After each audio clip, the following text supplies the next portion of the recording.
Que le Seigneur vous bénisse. Je salue mes auditeurs et mes auditrices qui nous suivent en ce moment sur la chaîne Cocody FM ou encore sur les directs sur notre page Facebook. Nous saluons aussi les chefs à la technique et tous ceux qui travaillent dans cette chaîne.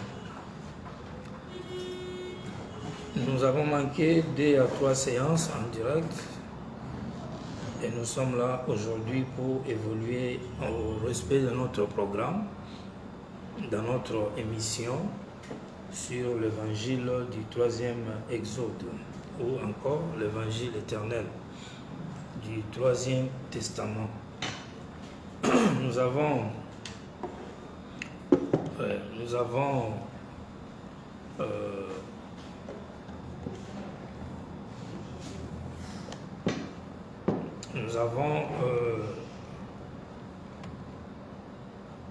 comme nous l'avions toujours dit, un programme sur le mois de juillet en termes de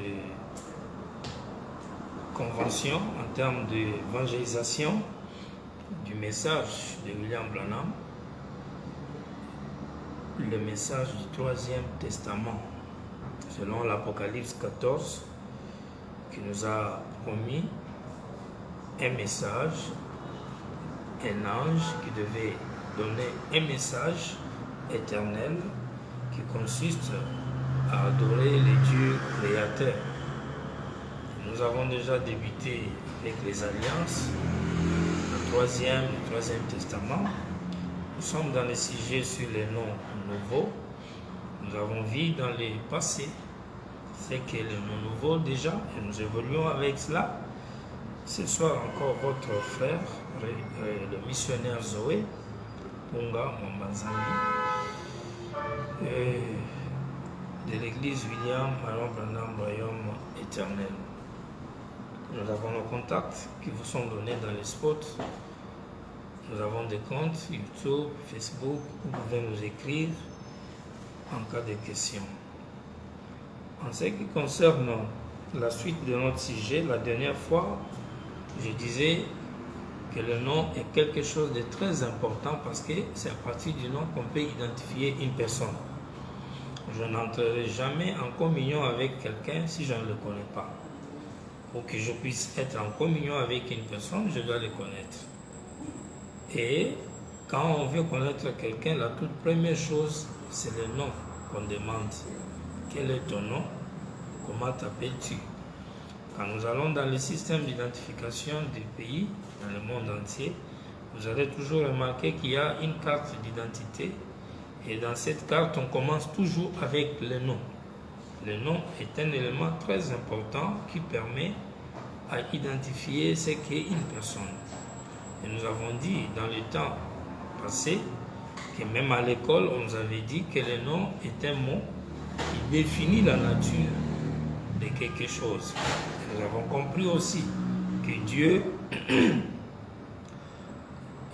Fabien qui nous disait que le nom de Dieu, c'est ce qu'il est. C'est sa nature, c'est la parole. Vous voyez, donc avec tous ces éléments réunis, nous avons compris que le nom est très important, raison pour laquelle dans l'Ancien Testament, quand les saints rencontraient le croyant, quand les saints rencontraient Dieu, ils demandaient toujours à Dieu quel était son nom. Et le nom est vraiment important. Et à présent, nous parlons du nom nouveau, tout simplement parce que nous pouvons lire cela dans la Bible. Et nous avions dit dans la dernière fois que si jamais Dieu nous promet, ou Jésus nous a promis le nom nouveau, c'est justement parce que son propre nom, Jésus, n'était pas éternel. Si son nom était éternel, si c'était cela le nom original de Dieu, si c'était le nom Jésus, le nom authentique de Dieu, Si c'était le dernier nom humain que Dieu avait pris, ou bien le dernier nom que Dieu avait pu porter sur lui, en quittant de Jéhovah ou Yehoshua à Yoshua, Jésus, si c'était ça le dernier, Jésus n'allait jamais promettre un autre nom.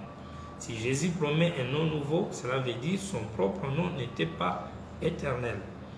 Ça, c'est totalement juste. Du moment où Jésus a juste dit, disons cela, Apocalypse d'abord 19, verset 11. Puis je vis le ciel ouvert et voici Paris un cheval blanc. Celui qui le montait s'appelle fidèle et véritable. Il juge et combat avec justice. Ses yeux étaient comme une flamme de feu. Sur sa tête étaient plusieurs diadèmes. Il avait un nom écrit que personne ne connaît si ce n'est lui-même. Et il était revêtu d'un vêtement d'un de sang. Son nom est la parole de Dieu. La nature de son nom, ça définit la parole de Dieu, la déité. Parce que la parole ici veut dire le logos, l'expression. Ce n'est pas le voice. Mais il s'agit du logos, la théophanie de Dieu. Sa nature, la déité. C'est ça, c'est que le nom que Dieu porte doit signifier. Ça doit être en harmonie avec la déité. Alors il dit, et il était revêtu d'un vêtement teint de sang, son nom est la parole de Dieu. Les armées qui sont dans les ciels les suivaient sur des chevaux blancs, revêtus d'un fin lin blanc, pur. De sa bouche sortait une épée aiguë pour frapper les nations. Il le pètera avec une verge de fer. Et il foulera la cuve du vin de l'ardente colère de Dieu Tout-Puissant. Il avait sur son vêtement et sur sa cuisse un nom écrit, Roi des rois et Seigneur des seigneurs. Ça, c'est l'Apocalypse 19. Maintenant, lisons Apocalypse 2, 17. Et celui qui a des oreilles entende ce que l'Esprit dit aux églises. À celui qui vaincra, je donnerai de la manne cachée, et je lui donnerai un caillou blanc. Et sur ces cailloux est écrit un nom nouveau que personne ne connaît, si ce n'est celui qui le reçoit. Je lui donnerai un nom nouveau que personne ne connaît, si ce n'est celui qui le reçoit. Et dans Apocalypse 3, 12, il dit, je lui donnerai mon nom nouveau. Je lui donnerai mon nom nouveau. Jésus promet qu'il devait avoir un nom nouveau. Nous avons eu dans Isaïe, Dieu dit, je donnerai à ma maison, à mes serviteurs, un nom éternel. Et directement, cela veut dire que le nom de Jésus n'était pas éternel. Nous avons déjà vu ça. Parce que cela voulait dire tout simplement un sauveur. Le nom Jésus, Yeshua, voulait dire un sauveur. Dieu le sauveur. Et un sauveur, c'est un attribut que Dieu exerce dans le temps quand il a des gens à sauver. S'il finit de sauver les gens, il n'a plus besoin de s'appeler un sauveur. Voilà pourquoi il est totalement logique que le nom de Jésus change. Et il le porte quand il fait l'œuvre d'un agneau, un sacrificateur. Et pour accomplir ça, il est venu dans la chair, créé par la parole, dans le sein de Marie, un corps appelé Yeshua, Jésus. Nous avons vu comment ce corps a porté le nom. Nous avons vu comment le nom était dans la famille de Jésus. Nous avons vu que le Fils avait porté le nom du Père. Le Père aussi avait porté le nom du Fils. Vice versa. Et nous avons appelé ça la conséquence de l'incarnation. Quand un esprit s'incarne dans une chair humaine, l'esprit portera forcément le nom de la chair. Et la chair sera identifiée aussi à l'esprit. Et ça, c'est normal. Je ne crois pas que quelqu'un peut refuser ça. Non. C'est le vécu quotidien. Vous voyez. Alors, aujourd'hui, nous voulons parler de 5 possibilités, 5 moyens qui peuvent nous permettre de reconnaître le nom nouveau dans les Écritures. Justement parce que le nom nouveau étant un mystère, en plus, vous voyez ici dans l'Apocalypse 19, il dit, celui qui le montait s'appelle fidèle et tout ça, ses yeux étaient comme flamme de feu, il avait un nom écrit que personne ne connaît si ce n'est lui-même. Donc, le nom nouveau, personne ne connaîtra cela. Mais celui qui le porte, il sait qu'il a le nom nouveau. Et personne ne va le connaître. Et celui même qui le connaît ou qui le porte là, il ne le dira jamais à quelqu'un. C'est-à-dire, si vous arrivez chez lui, vous lui demandez, monsieur, est-ce que tu connais le nom nouveau? Il va dire non. Pourquoi? La Bible exige à cet homme-là, qui aura le nom nouveau, de ne jamais le dire. Par conséquent, pour que nous puissions connaître le nom nouveau, il ne faudra pas qu'on puisse supposer. Il ne faudra pas qu'on puisse présumer. Parce que présumer, c'est s'aventurer sans autorité. Il faut qu'on trouve les noms nouveaux dans les Écritures. Les Écritures doivent nous aider. Et si nous arrivons à découvrir le nom nouveau dans les Écritures, vu aussi que nous avons lu dans le 16 livre auquel Dieu est pourvu, 213, 14, Frère Branham dit, le nom, c'est sa parole interprétée. La parole de Dieu interprétée dans un âge révèle le nom. Donc, si nous nous référons aux Écritures, à la parole, forcément, on aura la connaissance du nom. On aura la révélation du nom de Dieu. Et le nom est important pour nous parce que si on connaît le nom de Dieu, on peut justement communier avec lui et on aura le salut. Parce qu'il nous avait été promis dans Jérémie et même dans Joël, quiconque invoquera le nom de l'Éternel sera sauvé. Vous voyez? Donc il faut obligatoirement que tu connaisses le nom de Dieu. Et là tu peux dire tu connais Dieu. Tu ne peux pas dire tu connais Dieu. Alors comment tu dis tu connais quelqu'un dont tu ignores son nom? Donc tu as entendu parler de lui. Tu le connais par imagination. Ou tu connais juste son visage. Mais tu ne connais pas le nom. Mais Dieu est un esprit. Tu ne connais ni son visage, tu ne l'as jamais vu, tu vis sur la terre, lui est invisible. Le nom même, tu ne connais pas. Mais tu crois au moins que tu es croyant ou chrétien, tu iras au ciel, tu entends l'enlèvement et tout ça, vous voyez, c'est carrément c'est une aventure spirituelle incroyable. Et tous ceux qui s'attachent aujourd'hui au nom de Jésus, ils viennent de dire ici, je donnerai un caillou blanc et sur ce caillou est écrit un nom nouveau. Nouveau veut dire qui sera utilisé pour la première fois. On ne peut pas appeler le nom de Jésus le nom nouveau. C'est impossible. On n'appelle pas la parole le nom nouveau. Ce n'est pas ça. La nouvelle naissance n'est pas un nom nouveau. Non. Le nom nouveau, c'est une appellation. C'est une dénomination que portera Dieu dans les derniers jours. Quand il va venir sur la terre pour la seconde fois, il doit être convoqué. Il doit être invoqué. Il doit être appelé. Et c'est ça qui doit être son nom. Il doit porter un nom propre comme nous, les humains, nous en portons. Et si Dieu pense porter un nom nouveau, il sera obligé de devenir un être humain sur la terre. Parce que si tu restes au ciel là en tant qu'un esprit, comment tu vas porter le nom? Et ton nom signifierait quoi? Parce qu'un esprit est inoffensif quand il n'est pas dans la chair. C'est quand un esprit entre dans la chair et agit qu'il définit qui il est. Même les démons, c'est la même chose. Vous devez d'abord devenir humain et puis définir votre caractère. Et le nom définit le caractère de la chose. Vous voyez? Donc, le nom nouveau, ça sera une vraie identification que Dieu doit porter au temps de la fin sur la terre. Et non juste divaguer comme on voit le frère du message, surtout quand ils ne veulent pas chercher à connaître ces noms, ils commencent à se cacher. Oh, c'est un nouveau caractère. Oh, c'est une nouvelle naissance. Et ça, c'est de la sorcellerie spirituelle. Et on embobine les gens avec des mensonges pareils. Et les gens acceptent. Et refusent de croire la vérité. Alors, je dis, comme le nom est un mystère, comme on ne peut pas présumer, comme on ne doit pas supposer, comme on ne doit pas inventer, il faut qu'on cherche au moyen des Écritures. C'est-à-dire, on peut prendre la Bible, on peut prendre le message et découvrir au juste qui est ou qui a le nom nouveau. Parce que si tu découvres celui qui a le nom nouveau, ce nom-là, c'est ça le nom de Dieu. Parce que Jésus dit, je donnerai mon nom nouveau. C'est-à-dire, il ne suffit pas même de voir Jésus ou de connaître Jésus. Dès que tu connais celui à qui il a donné son nom nouveau là, c'est fini, tu sais que le nom qu'il s'appelle là, c'est ça le nom de Dieu qui est nouveau. Vous voyez? Et souvenez-vous, Jésus étant esprit, nous l'avons déjà démontré la dernière fois que le nom, nous avons déjà démontré la dernière fois que Jésus, après la mort, l'ensevelissement et la résurrection, il est parti au ciel. Donc, il a été enrobé dans une nuée et enfin, il est devenu une lumière. Il a été consumé dans la lumière. Donc aujourd'hui, il n'est plus quelque chose quelqu'un d'humain. Il doit être aujourd'hui un esprit. Et Paul l'a appelé un esprit vivifiant. Vous voyez? Donc, vous voyez, et on n'aura pas affaire à un être humain aujourd'hui. Lui-même, non.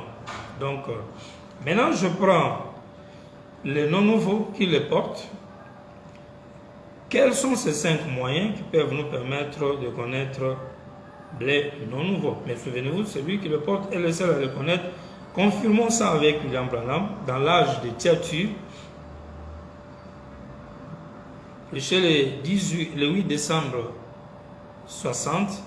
Et sur ces cailloux, il y a un nom que personne ne connaissait, si ce n'est celui qui le recevait. Il le connaissait. Mais personne d'autre que lui ne pouvait le connaître. Quand vous entendez ces gens vous flatter, disant, ces gens, c'est Paul, c'est Marie, c'est celui-ci, c'est celui-là, ou c'est celui-là, ne le croyez pas. Parce que si c'était cela, la personne n'en dirait jamais rien. Vous voyez, c'est vrai. Elle doit les garder pour elle. Elle les connaît. Personne ne les connaissait, excepté lui-même. Et il le connaissait parce que tout vainqueur parfait reçoit un nom nouveau. Vous voyez? La personne qui porte le nom nouveau n'en dira absolument rien. Absolument rien. Et lisons les 5 possibilités que je trouve dans les Écritures. Il peut y en avoir plus. Mais moi, je m'arrête d'abord sur 5. Pour ne pas trop remplir. La première possibilité qui me permet de définir, de découvrir le nom nouveau, est le fait que c'est lui qui porte ce nom nouveau, lesquels noms seraient là les noms de Dieu, qu'il lui a donné. Ce dernier serait justement l'homonyme de Dieu, comme Abraham. Dieu lui avait donné son nom. Abraham était devenu l'homonyme de Dieu. C'est-à-dire, en d'autres termes, si on devait connaître le nom de Dieu dans l'Ancien Testament, il fallait juste demander le nom d'Abraham. Abraham. Parce qu'il était le nom de Dieu. Quand quelqu'un dit, il est mon nom. Donc, son nom là, c'est ça le nom de l'autre. Quand Jésus dit, je vais donner à quelqu'un mon nom nouveau. Si on découvre la personne, on cherche son nom, on a connu le nom de Jésus nouveau. C'est simple. Alors, je ne sais pas pourquoi nous n'arrivons même pas à saisir des petites choses. Alors, je disais, la première condition, la première possibilité qui peut nous permettre de découvrir le nom nouveau, c'est le fait que ces noms est porté par un messager. La personne qui a le nom nouveau doit être un messager. Parmi les 7 messagers de cet âge de l'Église, Éphèse, Smyrne, Pergame, Thyatire, Colomba, qu'est-ce que j'ai dit, Pergame, Thyatire, Sardes, Philadelphie, Laodicée. Il y a 7 âges de l'Église dans l'Apocalypse. Il y a 7 vainqueurs, 7 messagers. Ils sont de vainqueurs pour chaque âge. Et les croyants qui les suivent sont de vainqueurs à partir du messager. Vous voyez? Alors, vous avez 7 messagers, vous avez 7 vainqueurs, et le nom nouveau doit être porté. La personne qui porte le nom nouveau, il doit être l'un de ces 7 messagers. Mais comme le nom doit être révélé au temps de la fin, forcément, ça serait sur le 7e messager, celui qui sera le dernier. Et d'ailleurs, chaque âge, chaque promesse donnée dans un âge, chaque messager hérite ça. Du 1er au 7e. Les tous reçoivent le même salaire. Jésus avait typifié cela quand il a donné une parabole de quelqu'un qui avait ses ouvriers de 11 heures. Les autres ont travaillé à la première heure, deuxième heure jusqu'à la 7e heure. Et quand il est venu les payer, il les a payés de la même manière. Vous voyez? Que cela soit du premier à la dernière heure, ils ont été payés de la même manière. Ce qui fait que les récompenses qu'on donne aux messagers, aux vainqueurs, aux 7 conducteurs, sont idem. Donc, si on doit trouver le nom nouveau, il faut le temps. Le nom nouveau est révélé quand? Il doit être révélé au temps de la fin, quand Dieu crée le nouveau ciel et la nouvelle terre. Et ça, dans Ésaïe 65, il dit ça. Donc, c'est au temps de la fin que le nom nouveau doit être révélé. C'est dans l'Apocalypse, a dit Jean. Apocalypse 2, 17, Apocalypse 3, 12. Si ça doit être révélé dans l'Apocalypse au temps de la fin, donc il faut qu'on trouve le messager du temps de la fin, le dernier messager, parmi les sept âges de l'Église, un conducteur, le guide. Cet homme-là, si vous le connaissez, son nom, c'est ça qui sera le nom nouveau de Dieu. Donc, comment reconnaître le nom nouveau? Cherchez d'abord à connaître qui est le messager du temps de la fin. Ça, c'est la première possibilité pour connaître celui qui porte le nom nouveau. Et le messager du temps de la fin, le dernier conducteur de l'âge, c'est William Branham. Ça, le XXe siècle connaît l'excellent grand prophète, c'est lui. Et pour vous, le croyant du message, comme moi, vous le croyez aussi. William Branham est le messager du temps de la fin. Il est le dernier conducteur du temps de la fin. Et par conséquent, il est un vainqueur. Parce qu'il a vaincu la Odyssée, il a vaincu les dénominations. Et obligatoirement, Jésus doit lui donner son nom nouveau.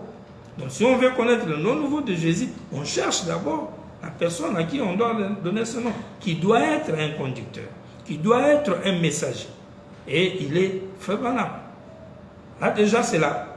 C'est-à-dire, voilà d'abord le premier point. Comment reconnaître le nom nouveau? C'est Branham qui doit le porter. Qui doit être, c'est lui le vainqueur. Moi, je peux m'appeler vainqueur aujourd'hui?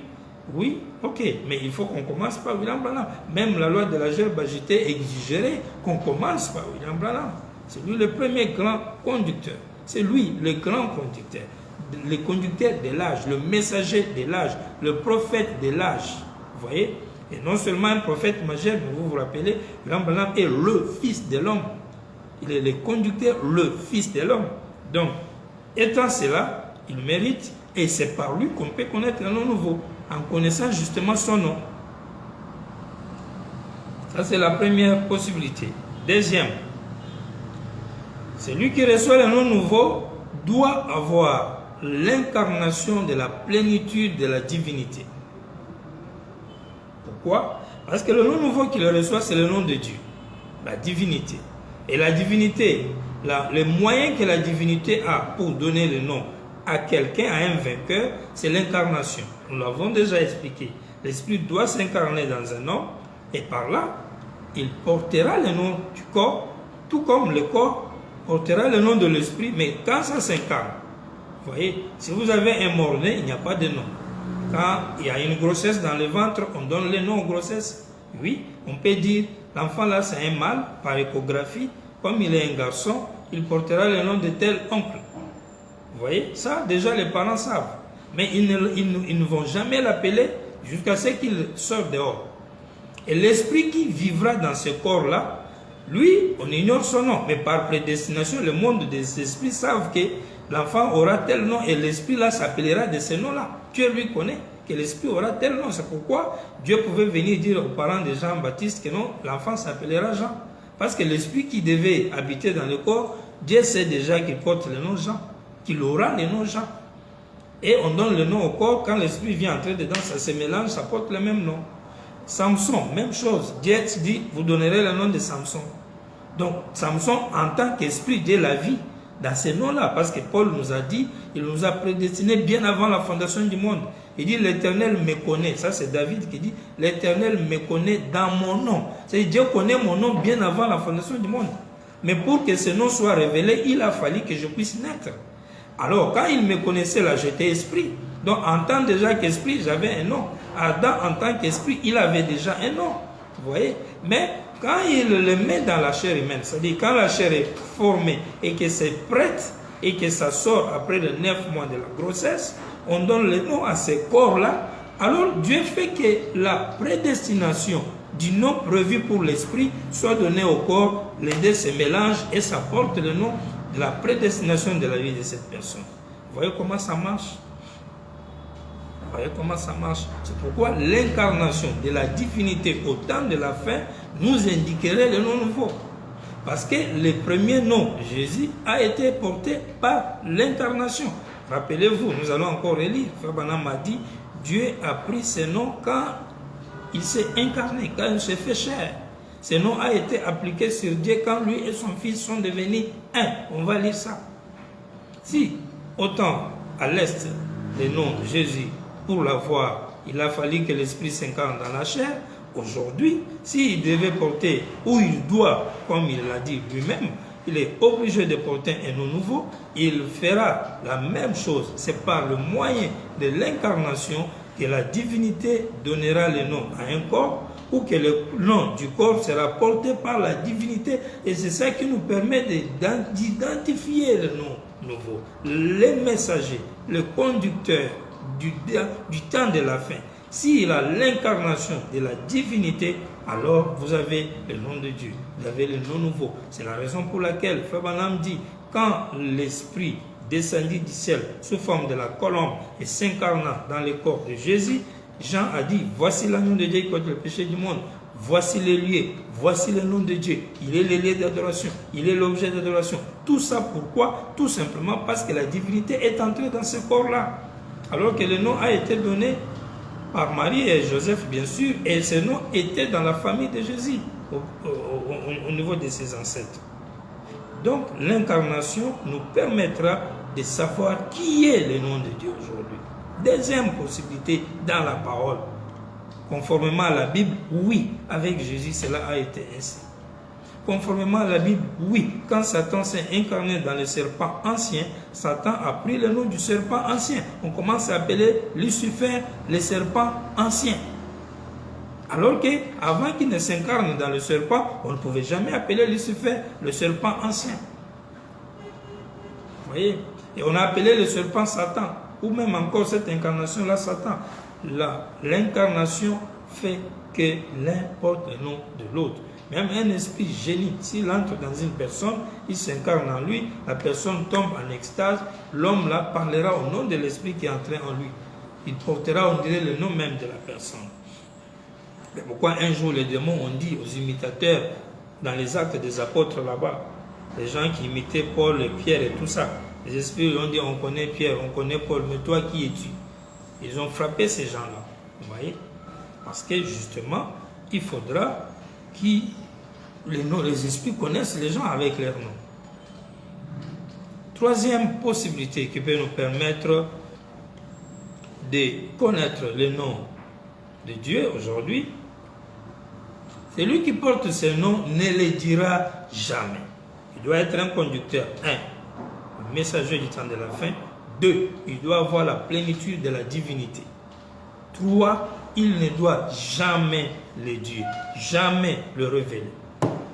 Si vous trouvez dans ses prédications, dans ses bandes, où vous venez lui poser la question, et il révèle le nom nouveau, cette personne-là, dès qu'il va vous dire le nom nouveau, c'est ça. Ah, directement vous savez que ce n'est pas ça. C'est du faux. Mais si vous trouvez quelqu'un, il est le messager du temps de la fin, il a la plénitude de la divinité, puis il ne dit rien sur le nom nouveau. Il ne vous le désigne pas. Il ne parle que de Jésus. Et il dit, moi-même, mon nom n'est pas pour Dieu. Nous entendons le nom nouveau, ça viendra. Si vous trouvez quelqu'un qui parle comme cela, mais il a la divinité et puis il est un messager au temps de la fin, alors c'est lui qui porte le nom de Dieu. C'est lui qui est le nom nouveau. Pourquoi? Parce que celui qui le porte ne le dira jamais. Et quand quelqu'un apparaît et il ne le dit pas, mais il a la plénitude, puis il est le conducteur du temps de la fin, alors vous devez vous rendre compte que non, alors c'est lui qui a le nom nouveau. S'il a le nom nouveau, il ne le dit pas. Donc si vous allez voir un messager, vous voyez William Branham aujourd'hui, vous lui demandez, qui es-tu? Est-ce que toi tu es le nom de Dieu? Il dit oui, moi je suis le nom de Dieu. Le nom nouveau veut dire Branham, le nom nouveau veut dire ceci. Vous comprenez en même temps que ce n'est pas lui. C'est du faux. Mais si le nom nouveau est porté par William Branham, quand vous allez lui demander, il dira non 1 million de fois non. Il vous dira je ne le suis pas, je ne le serai pas, ou bien c'est Jésus, ou c'est inconnu, nous connaîtrons ça plus tard, point barre. Mais vous présentez lui-même, vous voulez dire impossible. Pourquoi? Parce que les Écritures disent celui qui le porte est le seul à le connaître Et Frère Branham dit, si vous voyez quelqu'un venir dire, ne le croyez pas, c'est faux. Il ne le dira jamais. Un, il est un conducteur, le messager du temps de la fin. Deux, il doit avoir la plénitude par incarnation, parce que c'est ce qui permettra qu'il identifie le nom de Dieu. Trois, il ne le dira jamais, il n'en parlera pas du tout. Ça sera un secret absolu. Ça sera un troisième pôle. Ça sera une langue inconnue qui ne peut pas révéler. Ça, c'est la troisième possibilité de reconnaître celui qui porte le nom nouveau. Quatrième, celui qui porte le nom nouveau, son nom là, qui doit être ce nom-là, le nom de Dieu, parce que nous parlons du nom nouveau, mais donné à quelqu'un. Donc nous disons, si on voit quelqu'un à qui on a donné le nom, c'est fini, on connaît le nom nouveau là. Alors, c'est quelqu'un doit être un messager. Nous avons William Branham, le messager, il est le conducteur du temps de la fin, il a la plénitude, il ne dit absolument rien sur le nom nouveau. Quatrième chose, il faut que le nom que William Branham porte puisse avoir une signification qui veut dire éternel. Parce que Dieu a déjà dit plusieurs fois dans l'Ancien Testament, mon nom c'est l'éternel de génération en génération. Son nom est la parole éternelle. Le ciel et la terre passeront, mais mes paroles ne passeront pas. Melchisedec ne passe pas, ni père ni mère, sans généalogie. Éternel. Il faut que le nom que Branham porte puisse signifier éternel. Si seulement ça signifie éternel, c'est comme quand j'écris ces choses, je vois les gens qui écrivent sur ma page, le nom nouveau c'est Branham, le nom nouveau c'est Branham. Tout ça c'est bien. Le problème n'est pas de les dire, le problème est d'aller dans les Écritures et les prouver aux gens. Parce que les gens n'ont pas besoin de vous entendre dire seulement cela. Ils ont besoin de voir ça. Vous devez leur prouver que c'est vrai. Ça est là. Vous voyez?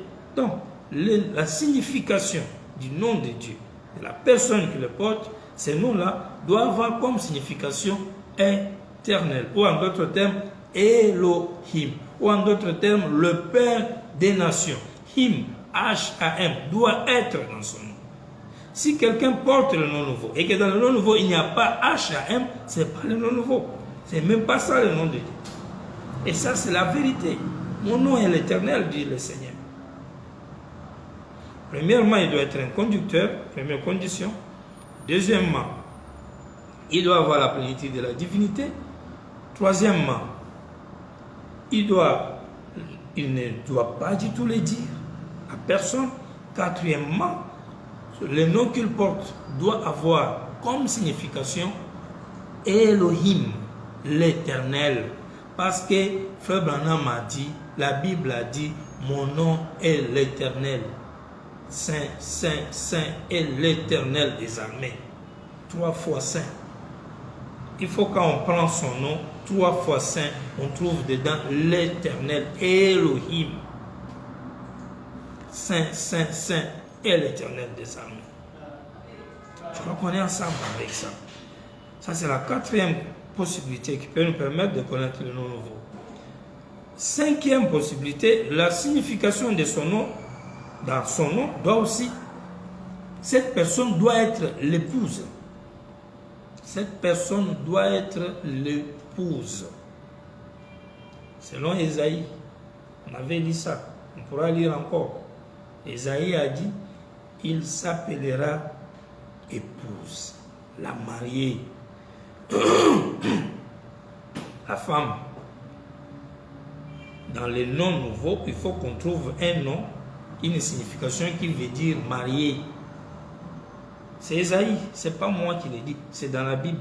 Dans la signification de la personne qui porte le nom nouveau, il doit y avoir Elohim dedans, il doit y avoir la mariée dedans. Et puis ça doit être 3 fois saint. Elo, Saint, Saint, Saint, Saint, et l'éternel des armées. 3 fois saint. La signification de son nom doit avoir Elohim. Dans son nom, on doit trouver épouse, la mariée. Quand vous avez ces 5 choses-là, on peut ajouter d'autres. Vous pouvez directement comprendre que le nom nouveau, c'est celui-ci. Vous verrez que si on ajoute marié, voilà pourquoi il ne faut pas enlever le nom, la partie du nom Marion, dans le nom de William Branham. Parce que si vous l'appelez seulement Branham, tout court, il n'y aura pas Marion dedans. Alors que dans le nom Marion, il y a le mariage dedans. Il y a une alliance dans la signification du nom Marion en anglais. Il y a la signification de l'alliance dedans. Tandis que dans William, il y a le nom Je suis. Le Je suis dont parlait Moïse. Je suis. Il a dit à Moïse, je suis. Dans William, il y a Will. Il y a Will. Vous connaissez ce que Will veut dire en anglais? C'est une sorte d'affirmation. Vous voyez? Puis il y a Yam. Yam, je suis. Vous voyez? Puis il y a Marion. Dans Marion, vous voyez, il y a une sorte d'union. Et quand vous prenez Branham, vous avez ce qui est absolument éternel, parce que Branham et Abraham, c'est le même nom. H-A-M, Père des Nations. Vous voyez, avec les trois, vous avez sept partout, vous avez 3 fois Elohim, 3 fois l'Éternel, le Saint. Saint, Saint, Saint, Saint et l'Éternel des armées. Quelqu'un porte un nom pareil, et puis l'ange vient lui dire, ton nom est le signe éternel. Vous voyez, Père et 1er Paul, 2e et 3e Paul. Ça, on verra ça prochainement. Mais lisons d'abord, paragraphe 34, toujours l'âge de littérature, pour confirmer, dans les minutes qui nous restent, les explications que je viens de donner. On doit les prouver avec les Écritures. Et lorsque Jésus y vainquit, son nom fit changer. Et il révélera ce nom. Celui qui sera avec lui, qui aura vaincu comme lui a vaincu, recevra un nom nouveau. Vous voyez? Si vous voulez connaître le nom nouveau, cherchez le vainqueur, le conducteur. Recevra un nom nouveau. Et je lui révélerai mon nom nouveau. Vous voyez? Tout vainqueur, je vais dire entre autres, ses conducteurs. Ses conducteurs. Et moi, frère Zoé, je vous dis, le missionnaire de Branham, le missionnaire pas africain, international, n'importe quel pays, on est missionnaire pour le monde. Même si on vient d'Afrique, on le dit. Oui, il dit, le vainqueur. Le vainqueur. Il dit, écoutez, il dit, et lorsque Jésus vainquit, son nom fit changer, et il révélera ce nom. C'est lui qui sera avec lui, qui aura vaincu comme lui a vaincu, recevra un nom nouveau. Et je lui révélerai mon nom nouveau. Vous voyez, tout vainqueur, je vais dire entre autres, c'est conducteur. Conducteur.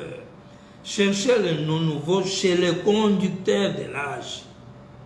Pas Paul, pas Irénée, parce qu'il ne vit même pas dans les temps de la seconde venue du Seigneur. Le nom nouveau, les visages qui changent, la montagne de la transfiguration selon Matthieu 17, ce sont les choses qui s'accomplissent au temps de la fin. Et vous devez trouver le nom nouveau dans le messager du temps de la fin. Comme Madame dit, les conducteurs, je vous donne la référence, âge de théâtre, paragraphe 34. Où trouverez-vous le nom nouveau? Chez les conducteurs de l'âge. Pourquoi vous avez des difficultés à trouver le nom nouveau aujourd'hui? Vous voyez, il dit, je lui révélerai mon nom nouveau. Vous voyez, tout vainqueur, je vais dire entre autres, ses conducteurs et tout. Eh bien, il est évident que les noms de tous les enfants d'Israël n'ont pas été changés. On ne change pas les noms de tout le monde.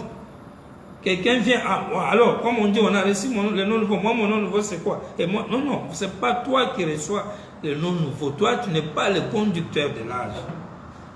Madame dit, c'est vrai. Mais ces grands conducteurs, lorsqu'ils vaincurent, reçurent un nom nouveau. Voyez-vous comment cela correspond parfaitement? C'est le conducteur qui reçoit le nom nouveau. Quand on veut trouver le nom nouveau, on doit aller chez les conducteurs. Maintenant, quand le conducteur prend le nom nouveau, toi, tu es inclus dans le conducteur, tu as écrit le conducteur, la bénédiction du conducteur, alors tu le reçois aussi. Voilà pourquoi il est évident que Dieu a dit, dans cet âge, c'est lui qui recevra ses prophètes dans ces derniers jours, en son propre nom. Pourquoi Dieu avait dit en son propre nom? Parce que Dieu sait que le nom du conducteur, du temps de la fin, qui est l'incarnation de la plénitude de la divinité, c'est ça le nom de Dieu. C'est-à-dire quand les gens cherchent le nom nouveau, par la magie, je ne sais pas comment, mais c'est le nom du conducteur là qui est le nom nouveau. Ça ne demande pas les prières, ni les jeûnes. C'est rien. Même quand Frère Branham dit, je vais lire ça ici, il dit, ça sera révélé dans le tonnerre. Le tonnerre, c'est une personne. Qu'est-ce que le sept tonnerre? Le sept tonnerre répète le nom de quelqu'un, l'identité d'une personne qui s'appelle le septième sceau. Et c'est le conducteur du temps de la fin. C'est pourquoi il dit, ça ramène Jésus sur la terre, justement parce que cet homme aura l'incarnation de la divinité. Et c'est ça qui permet d'identifier le nom nouveau. Oh là là là là. Le seul lieu d'adoration que Dieu a pourvu. Les gens sont venus dans le message, mais totalement ensorcelés. Et ils insultent toujours la vérité. Et c'est ça l'âge dans lequel nous vivons. C'est l'âge dans lequel nous vivons. Ils pensent que quand on parle, bon, je salue tous les amis qui sont allés, vous êtes des missionnaires. Ancien Charles, Frère William, tout le monde, Frère Abikou, je vous salue. Que le Seigneur vous bénisse, Frère Marion, Frère Gilles, Frère Désir à Bruxelles, vous me suivez depuis là-bas, que le Seigneur vous bénisse. Et tous les amis à Kinshasa, partout, je vous vois en ligne, je vous salue. Que le Seigneur vous bénisse. Nous sommes en train de partager le pain de vie qui a été interdit au Branham Tabernacle de ne plus jamais manger ça. Dieu a dit les petits oiseaux de Branham Tabernacle ne mangeront plus jamais ça. Et ils vont boire seulement le lait qui se trouve dans les bandes de brochures. Là. Il y a beaucoup de lait dedans parce que dans les bandes, il y a beaucoup de messages chrétiens d'un nom qui est déjà passé.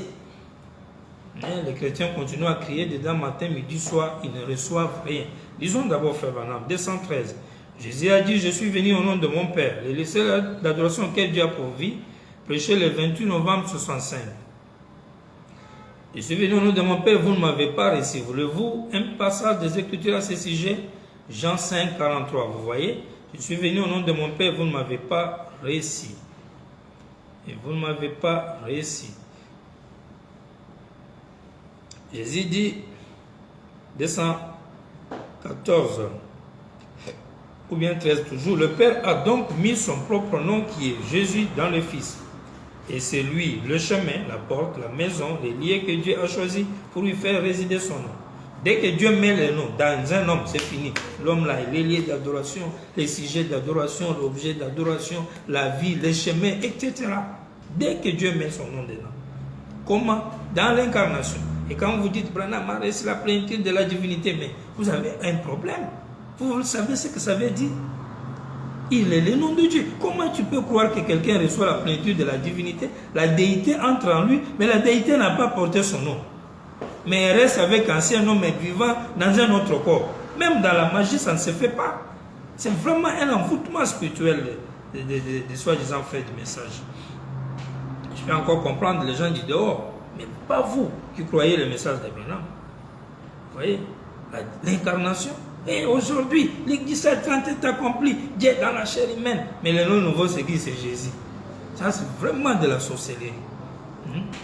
Il dit, il a mis son propre nom, Jésus, dans le Fils. C'est lui le chemin, la porte, la maison.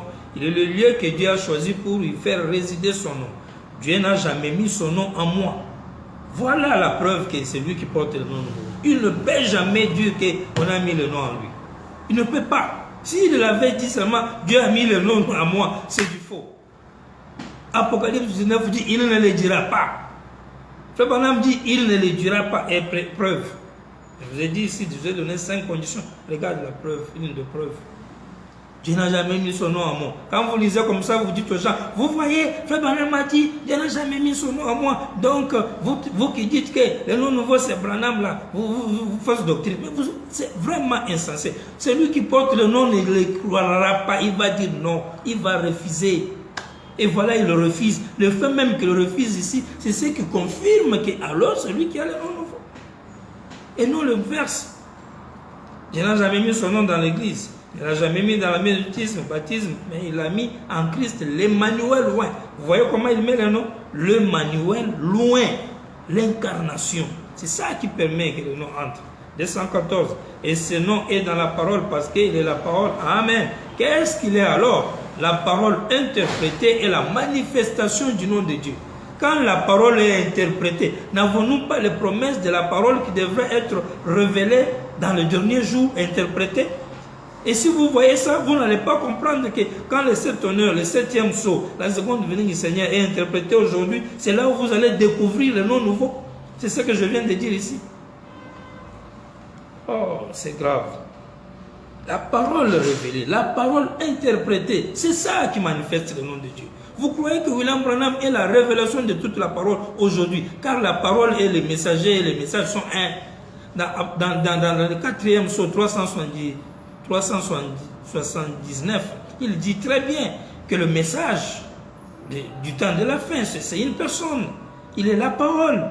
Et cette parole qui est révélée aujourd'hui, c'est ça le nom nouveau. Vous ne voyez pas ça. Et ce nom est dans la parole parce que il est la parole. Amen. Qu'est-ce qu'il est alors? La parole interprétée est la manifestation du nom de Dieu. Quand vous voyez Branham mettant la parole interprétée aujourd'hui, voilà le nom de Dieu. Quand Jésus est venu au monde et qu'il était la parole interprétée pour la première venue du Seigneur, il était le nom de Dieu.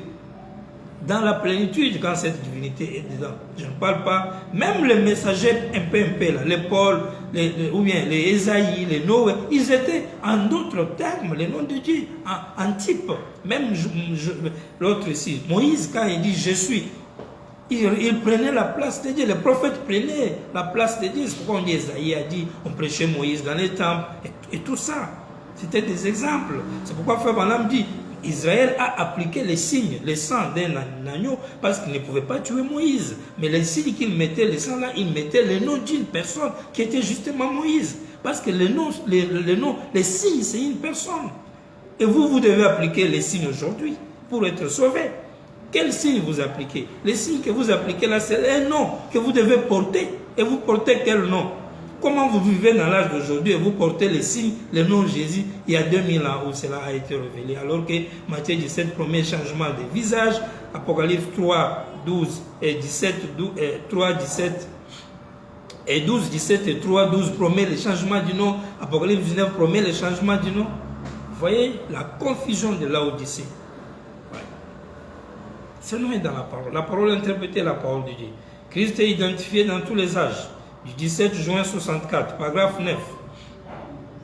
Il y a quelque chose même dans son nom qui nous ravit simplement.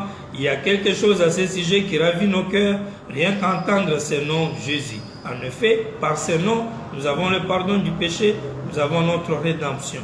Car toute la famille au ciel portera ce nom. Ainsi donc, Dieu a pris ce nom humain pour se l'attribuer quand il a été manifesté dans la chair. Le nom, on ne le porte par incarnation. Vous cherchez la personne où Dieu est entré et vous voyez le nom de Dieu.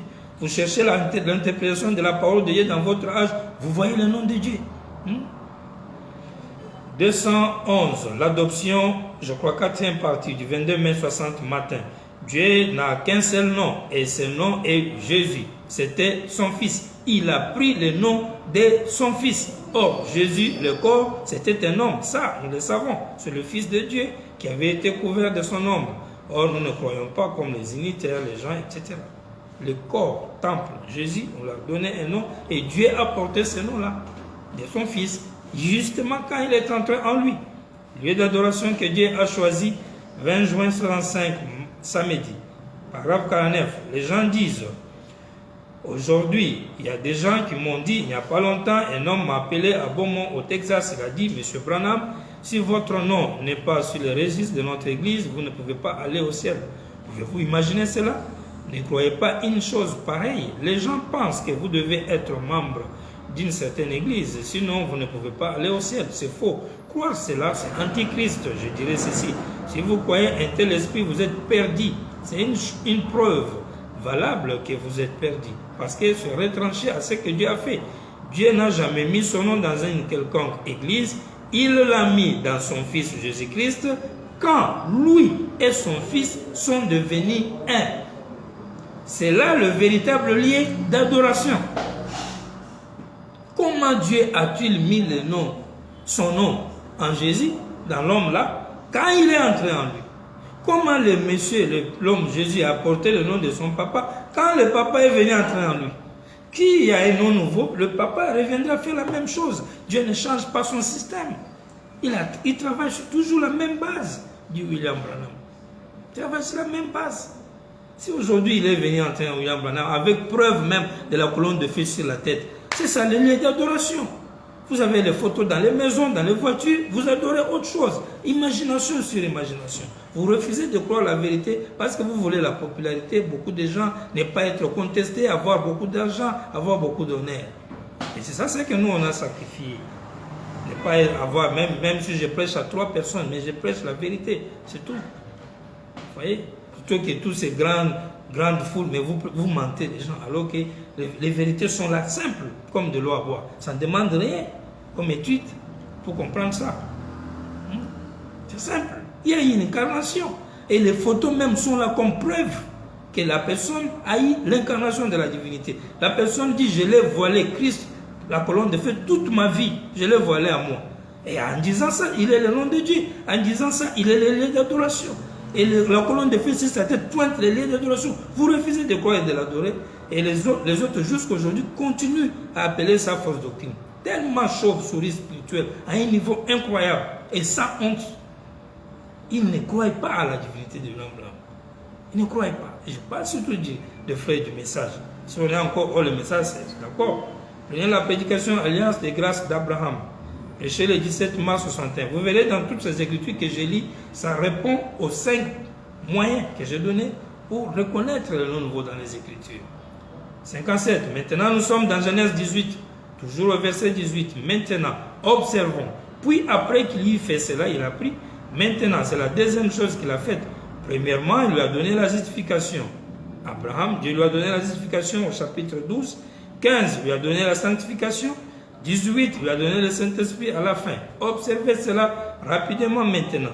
Toutes ces autres étapes ont pris des années. Est-ce que vous suivez? Est-ce que vous aimez cela? Toutes ces années, justification, depuis la sanctification, ça fait un laps de temps, un certain nombre d'années, de la sanctification jusqu'à la confirmation. Le Saint-Esprit, ça a pris des années, mais dans le même chapitre, il l'a placé après le Saint-Esprit. La Pentecôte n'a qu'une quarantaine d'années, vous savez.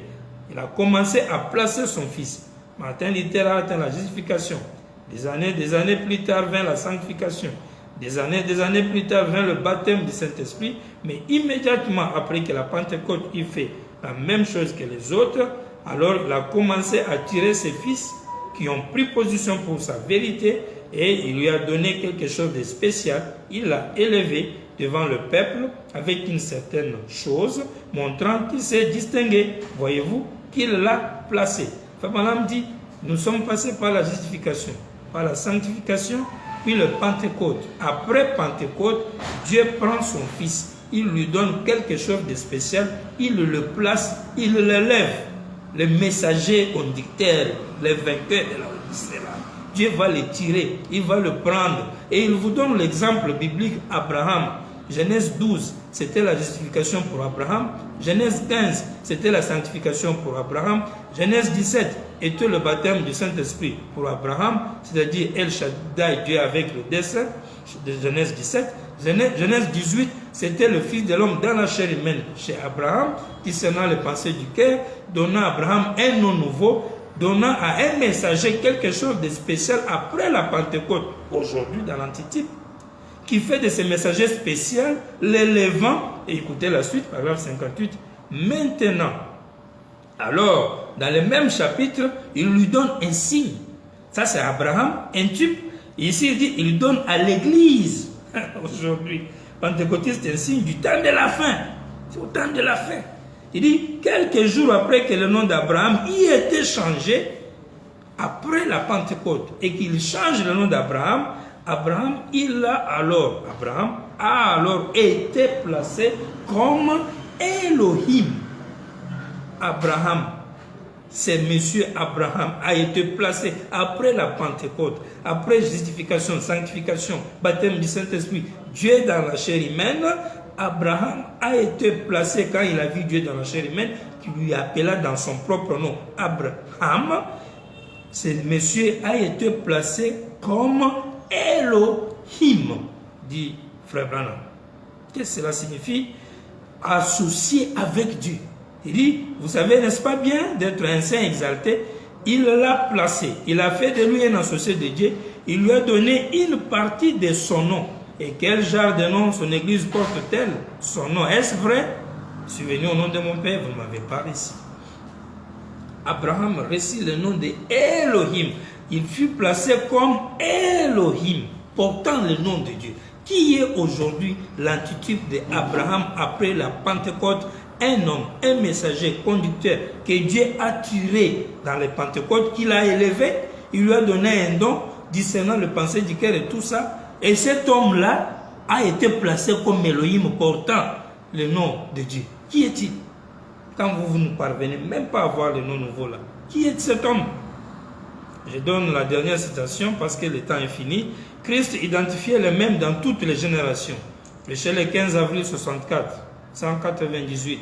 Eh bien, il y avait Abraham, son nom avait été changé d'Abraham en Abraham, ce qui voulait dire le père des nations.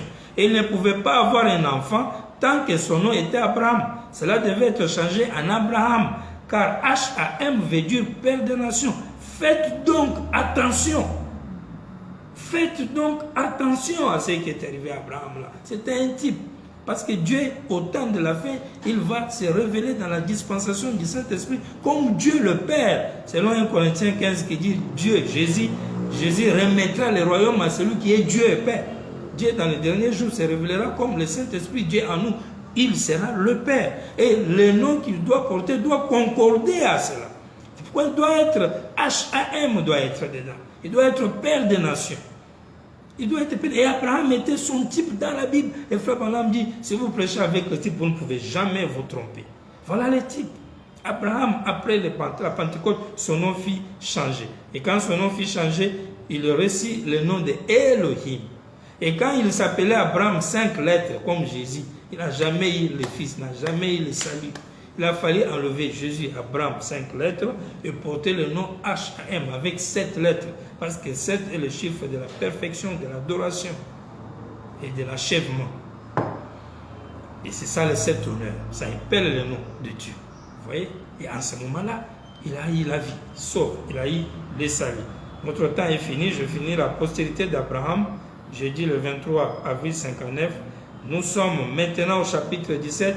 Nous commençons au verset 11. Nous allons jusqu'au verset 17 en touchant le point important. Et ensuite, nous allons terminer parce qu'il ne nous reste que quelques minutes. C'est du 23 avril 59, la postérité d'Abraham. Après qu'il a fait cela, il lui est alors apparu au chapitre 17 de la Genèse.